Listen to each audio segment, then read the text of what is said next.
Okay, guys, thanks for coming and joining in. Much appreciated. I've been thinking about doing this for some time. The situation is affecting a lot of people in a lot of different ways. I've done a couple of informal webinars over the last couple of weeks, but I thought I'd make this one a little bit more formal. Just because there are so many different people in different situations and being affected to varying degrees. So to those of you that don't know me, there's a couple of pictures there of me in my previous career. I am a specialist mental health first aid trainer and consultant nowadays. And the reason why I do what I do is because of my previous career, 30 years in the fire service. And because of some of the nasty, horrible things that I saw, witnessed and got involved in during those 30 years, I struggled with my mental health in the form of PTSD and depression. And in 1999, after suffering with the symptoms of PTSD for around 12 years, I had my first full meltdown and attempted to take my own life on several occasions. And it was a long, hard slog from there to get back to full health. And I didn't actually get into full recovery until 3 years ago. So I lived with that condition and all its symptoms for the best part of 30 years before I could call myself fit and well again. And having finally got to full recovery, I honestly believe that had I had somebody there to lean on who could have guided me towards appropriate forms of help and support, I think my recovery would have been a lot quicker. So 5 years ago, just over 5 years ago, I came across this lovely thing called mental health first aid. I went on a first aider course. I loved it so much because I got tools to help myself, but tools that I could help other people with. So I went back and became an instructor. And this is what I've been doing ever since the fire service threw me out onto the scrap heap at the end of 2016. And I absolutely love it. So we're going to talk about anxiety and the situation, link it to the situation that we're going through at the moment. But first thing I want to do is make sure everyone understands what anxiety is, because there's a lot of misconceptions about all sorts of things to do with mental health at the moment. And one of the most powerful things that was ever said to me during my early days of my journey to recovery was that it's a normal reaction. Because my problems, a lot of them, were the fact that I didn't understand what was going on with me. What is this thing that's making me feel so bad? And my first CBT therapist sat me down and said, it's a normal thing. It exists in all animals. And we must remember we are still part of the animal kingdom, and it's Mother Nature's alarm bell. It's there to wake us up to danger and let us know that something's happening that we should be taking action for. Okay, it's absolutely, and it's not a pleasant sensation, and it's not pleasant deliberately to make us take notice. Okay, and you can see at the bottom of the screen there the actual thing that my therapist said to me, because I thought I was going crazy, I was losing control, and she said, no, you're not mad, you're not crazy. What you're experiencing is a normal reaction to an abnormal situation. And that's a great phrase for us all to remember in this current situation, because this is something that we've not faced before. This virus has sprung up out of nowhere practically, and every government across the world has gone to the extent of closing down everything to restrict people's movements and create this situation that none of us are used to dealing with. So, we need to remember that it's not us going mad. It's not us losing control of our lives. It's a normal reaction to an abnormal situation. It's a perfectly natural part of our lives, and Mother Nature put it there to make us wake up to the fact that we need to do something. You see the picture that I've put in the middle of the screen? That's represent the fight, flight, or freeze reaction, which is the reaction that we all get when danger appears. And if you think back to your own lives when you felt particularly anxious, or you felt like there's danger there for you, you will have responded in one of those ways.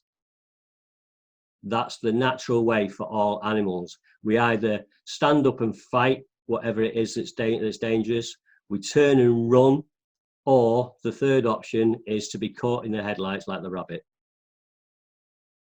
And it's the thing to remember about that is none of those reactions are wrong. Whichever reaction you experience is right for you, because that's how you react in those situations. Okay, so there's nothing wrong with any of those reactions. It's a perfectly natural thing to do.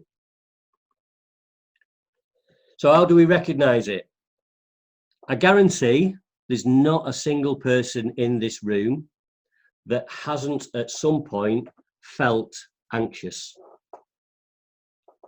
At some point in your life, you will have experienced anxiety. Probably not, or maybe not, you know, to the degree where it's becomes a disorder, an illness, but at some point you will have felt anxious about something. And when I talk about anxiety and the signs, I talk about 3 different categories. Okay, the first one, and you may not notice the first category straight away, are the biological responses. That's when the adrenaline kicks in and starts things to happen. You know, you've got that hormonal change, and certain things happen. Your heart rate goes up, your blood pressure goes up, you become more alert. But there are other biological responses as well. So your pupils may dilate. You might get a dry mouth. You might get butterflies in your stomach. You might get pins and needles. You might get, actually, if it's extreme stress, extreme anxiety, you might get pains in your chest, and it might feel like, you know, you're having a heart attack or something like that.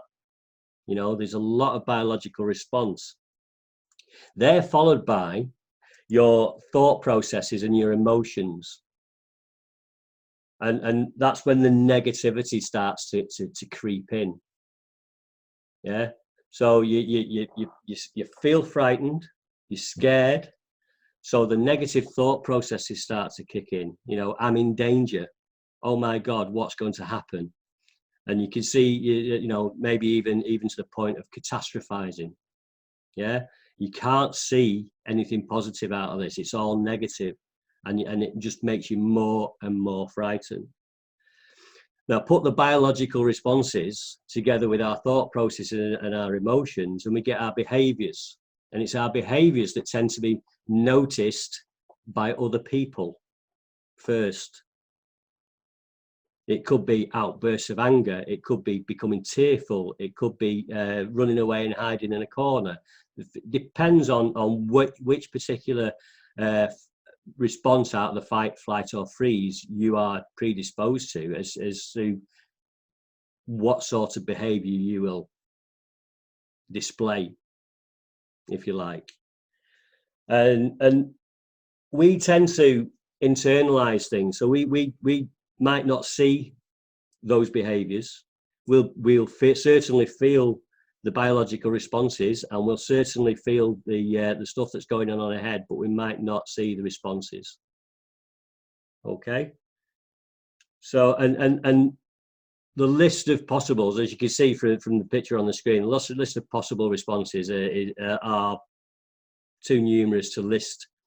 So that's, which is why I've not put a big list on. They will be particular to you. My advice to anyone at this time that's feeling particularly anxious is to keep a journal, keep a mood journal every day. Every time you get up and every time before you go to bed, just jot down a little note in a diary or something like that as how you've been feeling today. Make a note of the things that have been happening today. as well. Yeah, and over time you'll be able to see the sorts of things that that are triggering your anxiety, and you'll be able to start to see the pattern in your behaviours and your responses.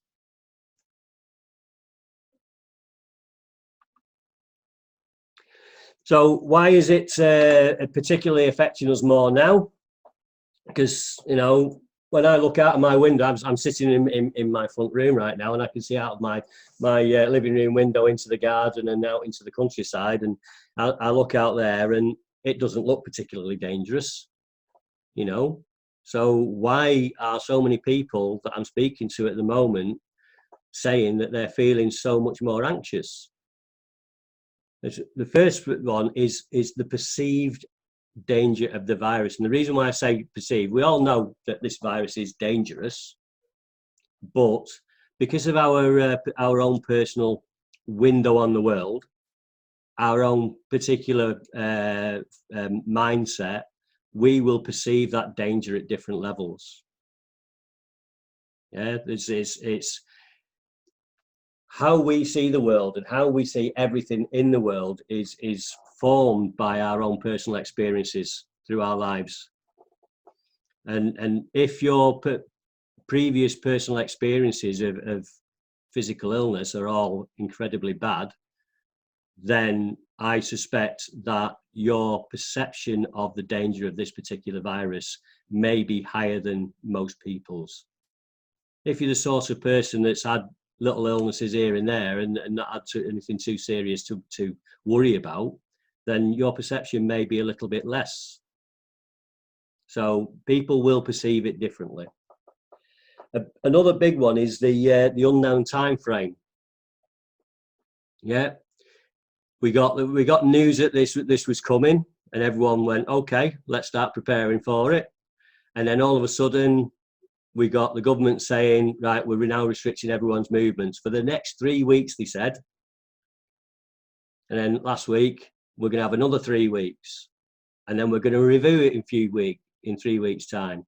So at the moment, nobody knows how long the current situation is going to continue in its current form.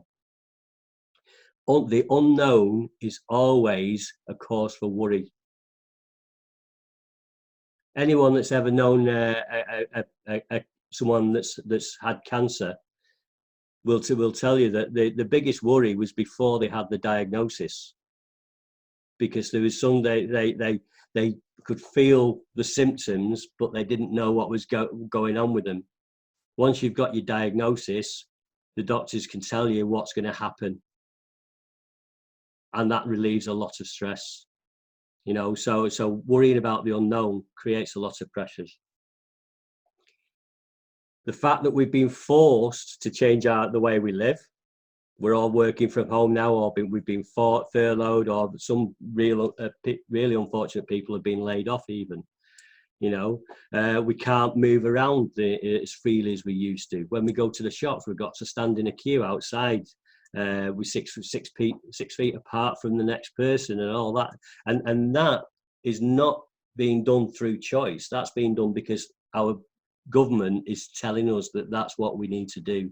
And when something is forced on you change-wise, it tends to make you feel like you have no control over your life. Again, you can understand why that's causing anxiety. Okay. With those changes, there are different situations. So some people live alone, and the fact that we're not allowed to move as freely as we used to can make them feel more isolated and lonely. Other people, like myself, I used to enjoy having my front room as my office all to myself when I wasn't out delivering training. But now my lovely wife has been designated as an essential worker for her organisation and has been told to work from home. So she's invaded my office space. And my son has been furloughed. So he used to be out all day and he's now home all day. My granddaughter lives with us half the week and no schools. So I'm know from first hand what it's like to go from having my lovely, quiet, peaceful home office to now having to deal with increased family pressures. When I'm organising my work, I need to put in consideration for my wife, my son, my granddaughter. That can cause friction in some cases, which can cause anxieties. We have financial pressures for different reasons. Small businesses, where business is completely stopped, no income coming in, people being furloughed and reduced to 80% of their wage, people being laid off and having no income, and all this. There's a lot of financial pressures there because, of course, we've all still got our bills to pay, haven't we? Yeah. And then there's the constant bombardment of negativity in the media, not just the mainstream media, but on social media as well. So when you've got a news bulletin every couple of hours, and it's the focus of those bulletins is the number of deaths by the virus and the pressures that it's causing on certain people. That can have a very, very profound negative effect on your well-being if you're seeing that all day long. It's not good. So there's lots of reasons why anxiety is a bigger problem for a lot of people right now. But we can do things to reduce our risk. Okay, so number one, top of my list is getting into a healthy routine by creating structure in your days. Okay, under your normal working conditions, especially if you went out of the house to go to your workplace, you didn't need to worry about that. The structure's already there. If you are used to working from home and having the peace and quiet to yourself, then you're used to creating a certain type of structure and not having to worry about someone else. But all that has changed. So we need to learn to create a new kind of structure for ourselves because of this new way of working that we've all been pushed towards.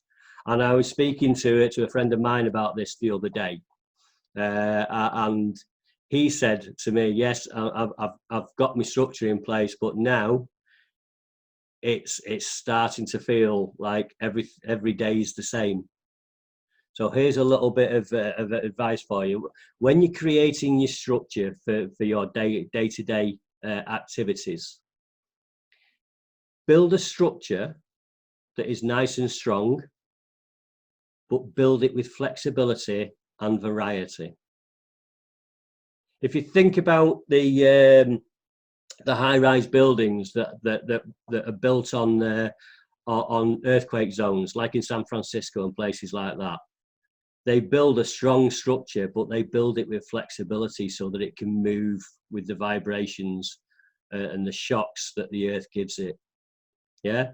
So my advice is look at your tasks for the coming week, building your list of priorities. So you've got your different areas that you need to think of are your work tasks, time for your family, if you've got family in the house around you. And the third thing that you need to factor in is time for yourself, self-care time. Okay, but don't always factor it in so that you're getting up every single morning, coming down, getting your coffee, and then getting stuck straight into your work-related tasks. Swap it about so that some days you start first thing with your work tasks and might end with your daily exercise. But the next day, get your daily exercise earlier on. Swap the times around. Okay, so you're getting each day you're getting all the necessary factors into your structure. But if you move the things around time-wise to suit yourself, then it stops your days becoming groundhog days. Okay, and as well, another important factor is think about when your normal days off are. So prior to this situation, what days of the week did you normally have? I mean, back in the 1970s and 80s, the good old days, we all used to work Monday to Friday and have Saturday, Sunday off. But that doesn't happen anymore. You know, some people have the weekend off, but other people have, you know, Monday, Tuesday off, or they might have 2 separate days off. Whatever your normal days are off were before this situation arose, factor those into your weekly plan and make them different from your work days. And make sure you're not doing work on those days, because you wouldn't normally, would you? Okay. So get some fresh air and exercise every day, every single day. Oh, we've got someone joining us, I think. No. Get some fresh air and exercise every day. Doesn't matter what you're doing, whether you're getting out in your garden doing some gardening, whether you're going for a walk, whether you're going for a bike ride. Yeah, as long as you're doing it in a safe manner, do what suits you. But try and mix that up as well. Don't just have one go-to exercise. Have a couple of things, so that again you're not making every exercise session exactly the same. If you're going for a walk, choose different routes. If you're going for a bike ride, choose different routes. Yeah, put some variety in there. Eat healthily as possible and reduce alcohol and caffeine intake. Okay, this is seriously, I've had so many conversations lately about this. Oh my God, we're stuck in the house all day and the fridge is just there, and I get bored, so I end up going to the fridge 10 times a day and just snacking. Yeah, I'm frightened to death that I'm gonna be as big as a house at the end of this. So yeah, try and just temper that. Yeah, try and get yourself into a good regular habit with your food and with your drink. Yeah, have 2 or 3 days off the alcohol, especially. It's so tempting to have a drink every day, because it sometimes feels like you're on holiday. But after, when we've been going on holiday for a few months and drinking for every day for a few months, it will have a negative effect on you. Okay, and caffeine as well. Caffeine and alcohol both have a negative effect on your sleep patterns. Yeah, so try not to drink too much of either. Yeah, because sleep is so important. Connect with other people. Remember, again, it's so tempting to get up in the morning and just bury yourself in your work and never see anyone. It's really not good for us. Mother Nature, when she created us, created a herd animal. We're not meant to be solitary. Yeah, so connecting with our friends, our family, our loved ones is really important. And this medium of video conferencing is actually very exciting on that level for me. I hate telephone calls. I never call anybody because I don't like telephones, because I prefer to see the person that I'm speaking to. I like to see the face, you know, I like to see the body language. So this is a great tool to use. Have a chat with your neighbours over the fence. You know, you can do that without getting too close, can't you? Yeah, connect with other people, but also take the time to reconnect with Mother Nature herself. Yeah, listen to the birds tweeting. Have a look at the rodents running around, the squirrels and the rabbits and all the rest of it. Take time to actually have a look at this amazing planet that Mother Nature has created, and all the lovely stuff that she's put in it as well. Okay. Reduce your exposure to bad news stories and negativity. So one of the things I've done personally is I've reduced seeing the news to once a day, and never in the evening. If I watch the news, I do it early on, because then if it's all doom and gloom, at least I've got the rest of the day to try and bring my my mood back up.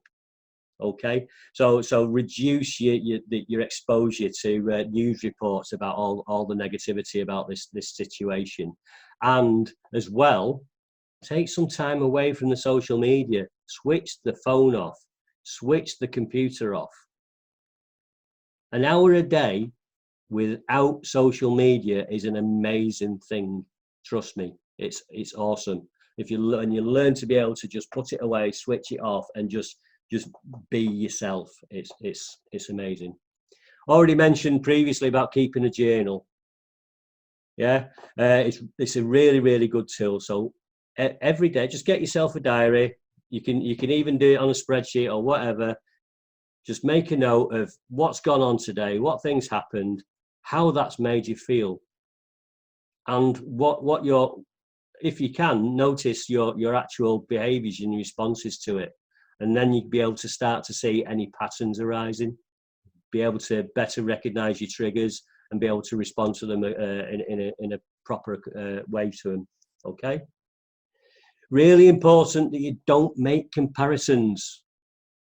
That's another conversation I've had a lot over the last few weeks, is people kicking themselves by saying, why am I feeling like this when such and such a body has got it so much worse? Okay, we're all individuals and our situations are all different. So we cannot make direct comparisons with anyone else or their situation.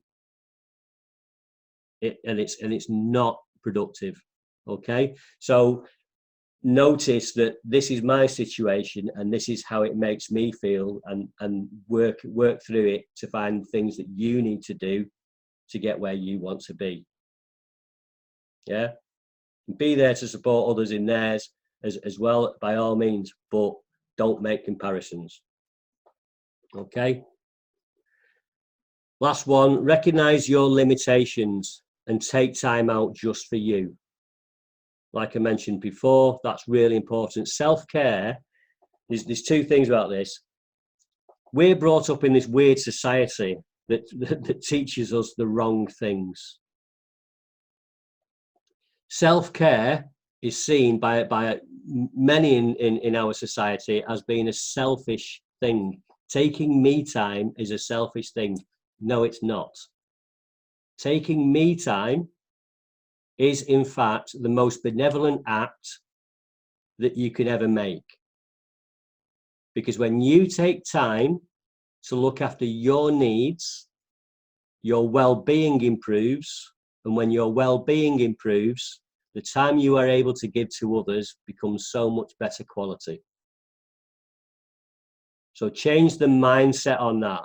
Start to think of self-care time, me time, as being something that everyone else benefits from as well.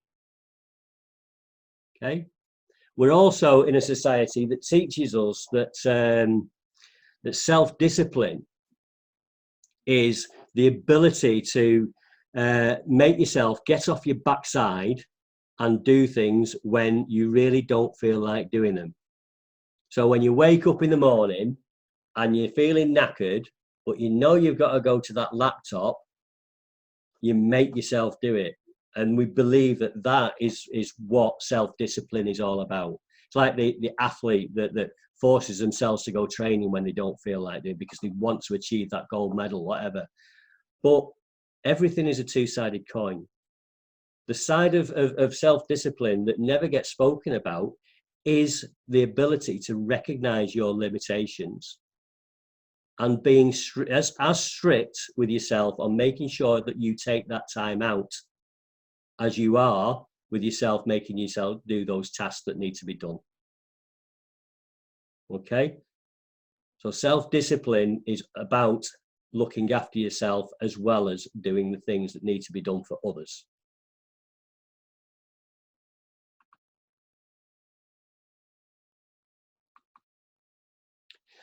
A great thing to base all of that on is a thing called the 5 ways to well-being. You may have heard of this before. All the all the big mental health organisations like Mind and Rethink Mental Health and all of those things, the NHS as well, they talk about the 5 ways to well-being, and it's a great thing to base your day around, okay? And especially your self-care side of things. So we start over on the left-hand side, we've got being active. Oh, and by the way, when you're doing these things, you can link them up as well. They're not exclusive. So for example, being active. You could be active by going out for a walk to get your exercise. You can link that being active with connecting with a family member that may want to, that you may want to take with you from your household, connecting with Mother Nature if you're going for a walk in the countryside. You can connect it also with taking notice, being mindful, take notice of your surroundings, what's going on, make it taking notice of how you were feeling before you went out for your walk, how you're feeling during your walk, how you're feeling after your walk. Connect those things up. You could link being active across with keep learning. There's a great app. I've forgotten the name of the app. I only came across it a couple of days, but there's an app that you can get for your phone where you switch it on and point it at a leaf on a plant, and it will recognize that plant. So you can start learning about all the plant life that is around you. It's a magic thing, you know. You can link it with giving. If that family member is struggling, you can give them some of your time. You can give them some support. So all these things are not exclusive, and they're a fantastic way of basing your self-care. Okay, take notice of everything. Take notice of your surroundings, how you're feeling. Yeah. Even taking notice, maybe you want to start learning some basic mindfulness techniques and things like that. Okay, connecting, we've already talked about, with other people, but also Mother Nature. Giving your time to a good cause, a charity or something like that is a great thing as well. And with the learning, we live on this amazingly beautiful planet that's floating around in an immense universe. There's always something that we can learn every single day. Okay. I'm going to give you a couple of my favorite tools out of my personal mental health first aid kit. Now, I mean, my exercise preferences, which are in my mental health first aid kit. I love golf, but I can't play at the moment. So I've built myself a little practice area in my garden so I can practice certain parts of my game. I walk with the wife, I cycle with the wife. The wife does yoga as well. She started getting back into that. So I've got all those things, but I do read self-help books, and I do practice meditation and mindfulness as well. So on the screen, I've put my particular 2 favorite self-help books that are anxiety related. First one, Feel the Fear and Do It Anyway, by Susan Jeffers. One of the best-selling self-help books of all time. I love it so much that I'm actually mentioned on page 49 of the 25th anniversary edition. And I'm very, very proud of that. It talks in very, very plain language about the fear of moving on and experiencing new things. So it's a great tool. The Chimp Paradox is another fantastic book by Steve Peters. And that is again, it talks very, very, very plainly so everyone can understand it, breaks the brain down into its different areas in a simplistic manner, and talks about how they work with each other and work against each other, and explains why we snap when we get stressed out, hence the chimp. 2 absolutely fantastic books. And if you're not into reading, by the way, both these books are available on Audible and things like that. So fantastic books. I also use apps. I mentioned that I do mindfulness and meditation. Here are my 4 favorite apps. The first one is all about chakra meditation. And it's a very, very simple app that just helps you focus on the different chakra points while focusing on your breathing. Very relaxing. And I use that a lot for pain relief. I never, ever take painkillers. If I get sore, I get achy, I use chakra meditation. Qigong meditation. All these apps are free, by the way. Qigong meditation. If you've ever done yoga, you know that yoga is not just about the exercises. It's about there's meditation as well involved in it. And Qigong is exactly the same and comes from Tai Chi, the Chinese philosophy. And then there's this app called Anxiety Release. That's really nice. It has a number of different exercises, for guided exercises for helping you train your brain to relax when you're feeling particularly anxious. The fourth one is my favorite app for helping the children when they're getting a bit uptight. It's called Breathe, Think, Do with Sesame Street. So for if you've got youngsters in the house, primary school age children, then this is a brilliant app because it uses real life child experience type things to teach children how to settle themselves down, recenter, and come up with an answer to what it is that's troubling them. Okay.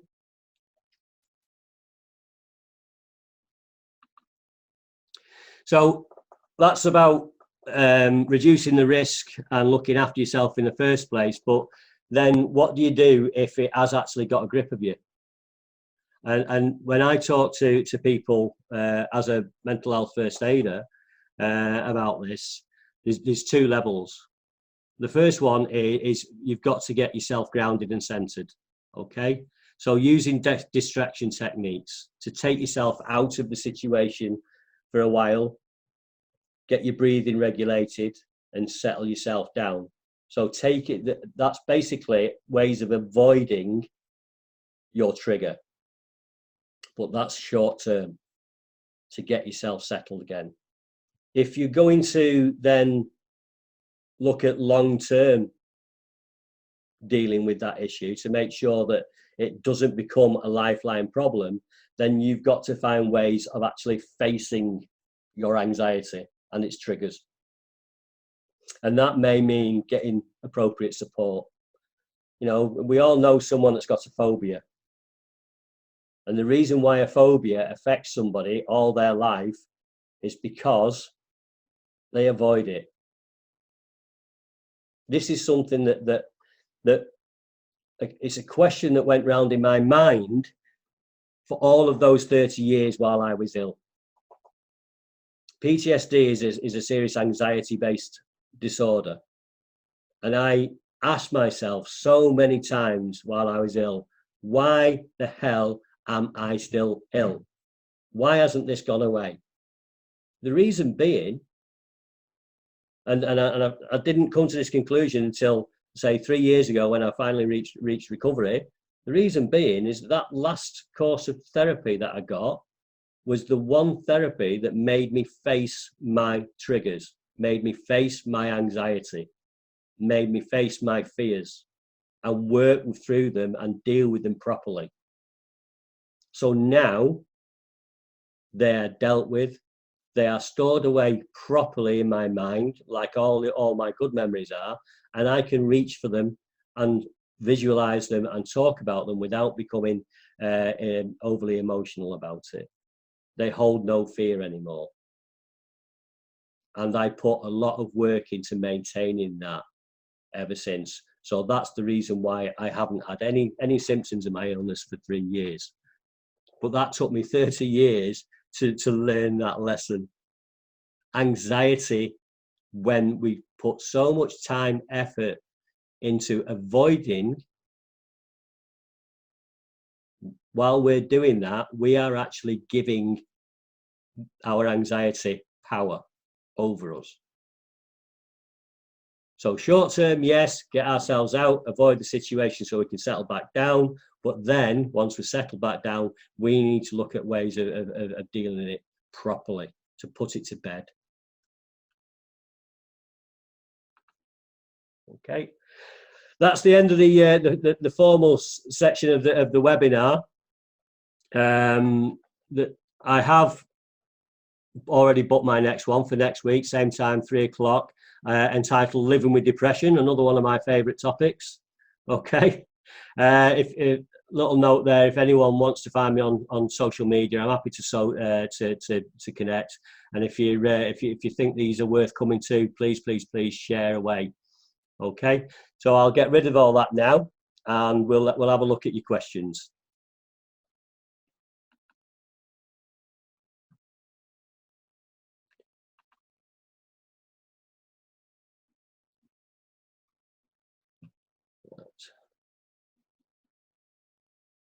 So, Trish, I'm gonna unmute you, Trish. So you've written, what about those who are self-isolated and can't get out and may have suicidal thoughts? Yeah.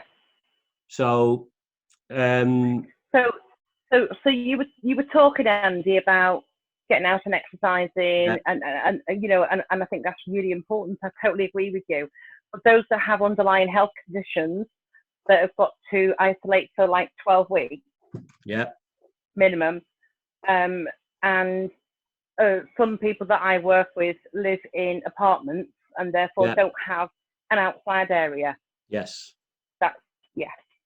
Which makes the connection issue all the more important. And for those of us that aren't struggling like that, if we know somebody, then it makes it more important for us to connect with them, to make sure that they're okay and help them with that. So see if we can find a way of helping them get some exercise and fresh air, whether it's sitting with them outside of their front garden while they stay in, so they stay safe away from everybody else, but they've still got that connection with a human being and not just a machine. Mm-hmm. Yeah. And if they are experiencing suicidal thoughts, then putting them in touch with appropriate professional support as quickly as possible. Yeah. Does that answer your question? Yeah, it does. It was just something that came to mind while you were talking. Yeah. Because it's and ordinarily, it's because of COVID-19, isn't it? You know, it's very kind of surreal circumstances. But yeah, that's good. Yeah, thank you. Yeah, the safe because I mean, this is such a big topic that it's in a short period of time, it's really difficult to cover every situation. Yeah. But yeah, there are people who as well may not be in the most at risk group, but have agoraphobia, so are really afraid of going out anyway. You know, but this making that fear even more powerful to them.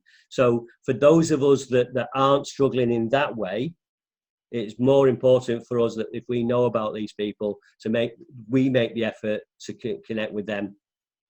Okay, and really be switched on to what they're saying and what their needs are.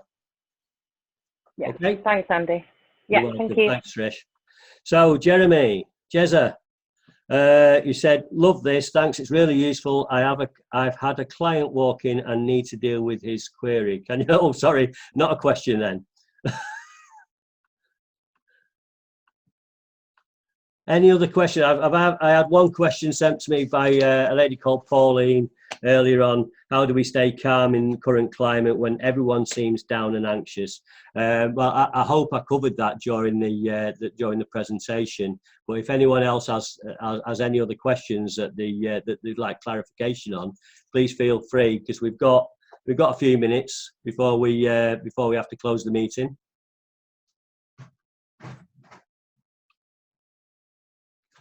Shall I unmute everybody then?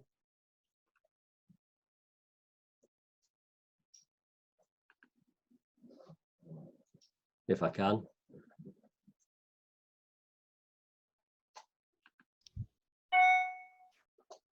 Unmute all. There we go. Some of you have muted yourselves. Right, so I've not got any more questions that are written down in the chat. I've only had the one question via email. Have I covered everything for everybody, or has anyone got any comments that you want to make? No, that was very good. Thank you. Happy? Yes. Yep. That's great. Thank you. Really Thank good. you. Thank you. You're welcome. I could say the next one's already booked in on Eventbrite. So if you fancy joining us for the next one, the next one's all about depression, the wonderful subject of depression. And Andy, can I just ask? Sorry, Andy, can I just ask a quick question? Yeah. On the website, this kind of comes up for, I think it's kind of in the workplace. Yeah. From what I've just seen, would this be suitable for example, there's someone, an adult that I'm working with who has mental health issues, and he's a high functioning autistic guy. Yeah. And I've actually said to him, have a look on your website for the webinars. Yeah. Because he's struggling at the moment, and he's come back and said, no, it's for in the workplace. Now, they were, but it's been changed now, because prior to all this kicking off, most of my work was about the workplace. Yeah. But since this situation, I've changed all that on the website now, and I'll take it. Yes, there is the workplace element in the stuff that I do, but everything that I do is relevant to anyone, no matter where they are, whether it's out in the workplace or at home or in the community. Fabulous, because that's kind of what's come across to me in your training today, which has been excellent. But it's kind of come across so that it's across the board. It's not just workplace. Absolutely, the fact is that we all have mental health. Whether you're in the workplace or whether you're at home, your mental health is your mental health, and we all have it, good or bad. Yeah. You know, so it's relevant to absolutely everybody. Brilliant, thank you, Andy. You're welcome. Okay, guys. Thank you very much. Okay, thanks, Andy. Thank you. Thank you. Welcome.